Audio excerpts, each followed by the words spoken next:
Ladies and gentlemen, would you please join me in welcoming Mr. Earl Nightingale.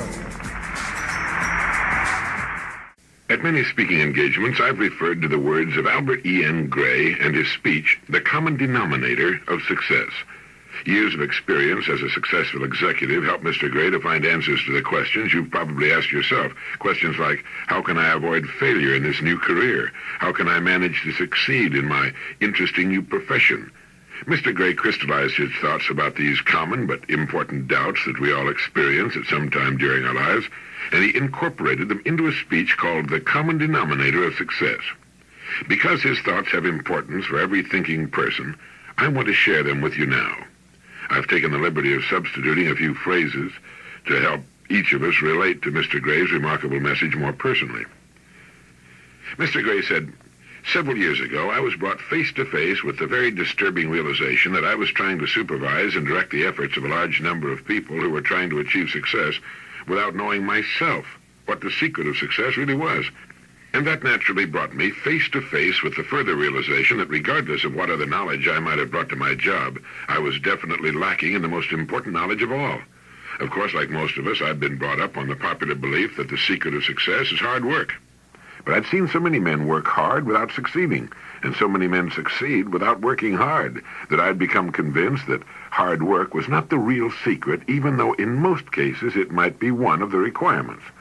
And so I set out on a voyage of discovery which carried me through biographies and autobiographies and all sorts of dissertations on success and the lives of successful men and women, until I finally reached the point at which I realized that the secret I was trying to discover lay not only in what people did, but also in what made them do it.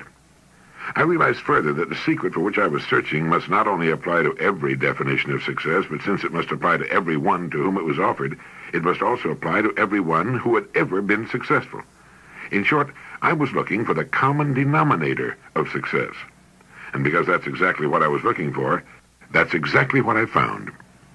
But this common denominator of success is so big, so powerful, and so vitally important to your future and mine that I'm not going to make a speech about it. I'm just going to lay it on the line in words of one syllable, so simple that anybody can understand them. The common denominator of success, the secret of success of every person who has ever been successful, lies in the fact that he formed the habit of doing things that failures don't like to do. Now, it's just as true as it sounds, and it's just as simple as it seems. You can hold it up to the light, you can put it to the acid test, and you can kick it around until it's worn out. But when you're all through with it, it will still be the common denominator of success, whether we like it or not. It will still explain why people have gone into a business or profession with every apparent qualification for success and have been nothing but disappointing failures, while others have achieved outstanding success in spite of many obvious handicaps. And since it will also explain your future, it would seem to me a mighty good idea for you to use it in determining just what sort of a future you're going to have. In other words, let's take this big, all-embracing secret and boil it down to fit you. If the secret of success lies in forming the habit of doing things that failures don't like to do, let's start the boiling down process by determining what are the things that failures don't like to do. The things that failures don't like to do are the very things that you and I and other human beings, including successful people, naturally don't like to do. In other words, we've got to realize right from the start that success is something which is achieved by the minority of persons and is therefore unnatural, and not to be achieved by following our natural likes and dislikes, nor by being guided by our natural preferences and prejudices. The things that failures don't like to do in general are too many and too obvious for us to discuss them here, and so since our success and every endeavor lies in our ability to persuade others to do what we'd like them to do, let's move on to a discussion of the things we don't like to do. Now here, too, the things we don't like to do are too many to permit a specific discussion, but I think they can all be disposed of by saying that they all emanate from one basic dislike common to all of us. We don't like to talk to people about something they might not want to talk about. Any reluctance to approach someone to suggest a change in his activity, to persuade him to take a new approach, is caused by this one basic dislike. Perhaps you wondered what's behind this peculiar lack of welcome on the part of those we're trying to persuade. Isn't it due to the fact that our prospects are human, too? And isn't it true that the average human being is highly resistant to change, even when it's for his own improvement?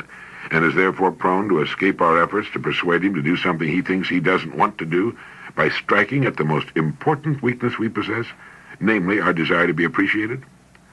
Perhaps you've been discouraged by a feeling that you were born subject to certain dislikes peculiar to you, with which successful people are not afflicted. Perhaps you've wondered why it is that those who accomplish most seem to like to do the things that you don't like to do. They don't. And I think this is the most important and encouraging statement I've ever offered to any person. But if they don't like to do these things, then why do they do them? Because by doing the things they don't like to do, they can accomplish the things they want to accomplish. Now let me repeat that. Successful people are influenced by the desire for pleasing results. Failures are influenced by the desire for pleasing methods, and are inclined to be satisfied with such results as can be obtained by doing things they like to do. Why are successful people able to do the things they don't like to do, while failures are not? Because successful people have a strong purpose, strong enough to make them form the habit of doing things they don't like to do in order to accomplish the purpose they want to accomplish. Sometimes even the best producers get into a slump. When a person gets into a slump, it simply means that he's reached a point at which, for the time being, the things he doesn't like to do have become more important than his reasons for doing them. Many people with whom I've discussed this common denominator of success have said at this point, "But I have a family to support, and I have to make a living for my family and myself. Isn't that enough of a purpose?" No, it isn't. It isn't a sufficiently strong purpose to make you form the habit of doing the things you don't like to do, for the very simple reason that it is easier to adjust ourselves to the hardships of a poor living than it is to adjust ourselves to the hardships of making a better one. If you doubt me, just think of all the things you're willing to go without in order to avoid doing the things you don't like to do, all of which seems to prove that the strength which holds you to your purpose is not your own strength, but the strength of the purpose itself. Now let's see why habit belongs so importantly in this common denominator of success. People are creatures of habit just as machines are creatures of momentum, for habit is nothing more nor less than momentum translated from the concrete into the abstract. Can you picture the problem that would face our mechanical engineers if there were no such thing as momentum? Speed would be impossible, because the highest speed at which any vehicle could be moved would be at the first speed at which it could be broken away from a standstill. Elevators could not be made to rise, airplanes could not be made to fly, and the entire world of mechanics would find itself in a total state of helplessness. Then who are you and I to think that we can do with our own human nature what the finest engineers in the world could not do with the finest machinery that was ever built? Every single qualification for success is acquired through habit. People form habits, and habits form futures. If you don't deliberately form good habits, then unconsciously you form bad ones. You're the kind of person you are because you formed the habit of being that kind of person, and the only way you can change is through changing habits. The success habit for any area of achievement can be divided into four main groups. 1, contacting habits. 2, calling habits. 3, persuading habits. 4, working habits. Now let's discuss these habit groups in their order. Any successful person will tell you that it's easier to persuade someone to a particular course of action than to find someone who already wants to do it. But if you have not deliberately formed the habit of contacting those who need what you're offering, regardless of their wants, then unconsciously you form the habit of limiting your contacts to those people who already want what you have to offer. And therein lies the one and only real reason for a lack of interested contacts. As to calling habits, unless you've deliberately formed the habit of calling on people who are able to do what you want them to do, but who may be unwilling to listen, then unconsciously you form the habit of calling on people who are willing to listen, but unable to do what you want them to do.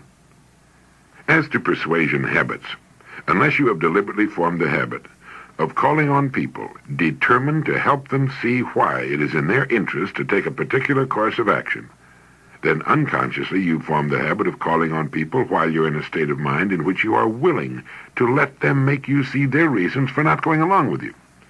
As to working habits, if you'll take care of the other three groups, the working habits will generally take care of themselves, because under working habits are included study and preparation, organization of time and effort, records, analyses, and so forth. And certainly you're not going to take the trouble to learn the best approach to your presentation unless you're going to use it. You're not going to plan your day's activities when you know in your heart that you're not going to carry out your plans, and you're certainly not going to keep an honest record of things you haven't done or of results you haven't achieved. So let's not worry so much about the fourth group of success habits, because if you're taking care of the first three groups, most of the working habits will take care of themselves. But before you decide to adopt these success habits, let me warn you of the importance of habit to your decision. I've attended many meetings and rallies during the past years and have often wondered why, in spite of the fact that there's so much good in them, so many men and women seem to get so little lasting good out of them. Perhaps you've attended such meetings in the past and have left these meetings determined to do the things that would make you successful or more successful, only to find your decision or determination waning at just the time when it should be put into effect or practice. Well, here's the answer. Any resolution or decision you make is simply a promise to yourself which isn't worth a tinker's damn until you've formed the habit of making it and keeping it. And you won't form the habit of making it and keeping it unless right at the start you link it with a definite purpose that can be accomplished by keeping it. In other words, any resolution or decision you make today has to be made again tomorrow, and the next day, and the next, and the next, and so on. And it not only has to be made each day, but it has to be kept each day. For if you miss one day in the making or keeping of it, you've got to go back and begin all over again. But if you continue the process of making it each morning and keeping it each day, you will finally wake up some morning a different person in a different world, and you will wonder what has happened to you and the world you used to live in. Well, here's what's happened. Your resolution or decision has become a habit, and you don't have to make it on this particular morning. And the reason for your seeming like a different man or woman living in a different world lies in the fact that for the first time in your life, you've become master of yourself and master of your likes and dislikes by surrendering to your purpose in life. That's why behind every success there must be a purpose, and that's what makes purpose so important to your future. For in the last analysis, your future is not going to depend on economic conditions or outside influences or circumstances over which you have no control. Your future is going to depend on your purpose in life. So let's talk about purpose. First of all, your purpose must be practical and not visionary. Some time ago, I talked with a man who thought he had a purpose which was more important to him than income. He was interested in the sufferings of his fellow man, and he wanted to be placed in a position to alleviate that suffering. But when we analyzed his real feelings, we discovered, and he admitted it, that what he really wanted was a real nice job dispensing charity with other people's money and being well paid for it, along with the appreciation and feeling of importance that would naturally go with such a job. But in making your purpose practical, be careful not to make it logical. Make it a purpose of the sentimental or emotional type. Remember that needs are logical, while wants and desires are sentimental and emotional. Your needs will push you just so far, but when your needs are satisfied, they'll stop pushing you. If, however, your purpose is in terms of wants or desires, well, then your wants and desires will keep pushing you long after your needs are satisfied and until your wants and desires are fulfilled. Recently, I was talking with a young man who long ago discovered the common denominator of success without identifying his discovery. He had a definite purpose in life, and it was definitely a sentimental or emotional purpose. He wanted his boy to go through college without having to work his way through as he had done. He wanted to avoid for his little girl the hardships which his own sister had had to face in her childhood. And he wanted his wife to enjoy the luxuries and comforts and even necessities which had been denied his own mother. And he was willing to form the habit of doing things he didn't like to do in order to accomplish this purpose. Now, not to discourage him, but rather to have him encourage me, I said to him, "Aren't you going a little too far with this thing? There's no logical reason why your son shouldn't be willing and able to work his way through college just as his dad did. Of course, he'll miss many of the things that you missed in your college life, and he'll probably have heartaches and disappointments, but if he's any good, he'll come through in the end just as you did. And there's no logical reason why you should slave in order that your daughter may have things which your own sister wasn't able to have, or in order that your wife can enjoy comforts and luxuries that she wasn't used to before she married you." Well, he looked at me with a rather pitying look and said, "But there's no inspiration in logic. There's no courage in logic. There's not even happiness in logic. There's only satisfaction. The only place logic has in my life is in the realization that the more I'm willing to do for my wife and children, the more I shall be able to do for myself." Well, I imagine after hearing that story, you won't have to be told how to find your purpose or how to identify it or how to surrender to it. If it's a big purpose, you'll be big in its accomplishment. If it's an unselfish purpose, you'll be unselfish in accomplishing it. And if it's an honest purpose, You'll be honest and honorable in the accomplishment of it. But as long as you live, don't ever forget that while you may succeed beyond your fondest hopes and your greatest expectations, you will never succeed beyond the purpose to which you're willing to surrender. Furthermore, your surrender will not be complete until you've formed the habit of doing things that failures don't like to do. This is Earl Nightingale, and thank you.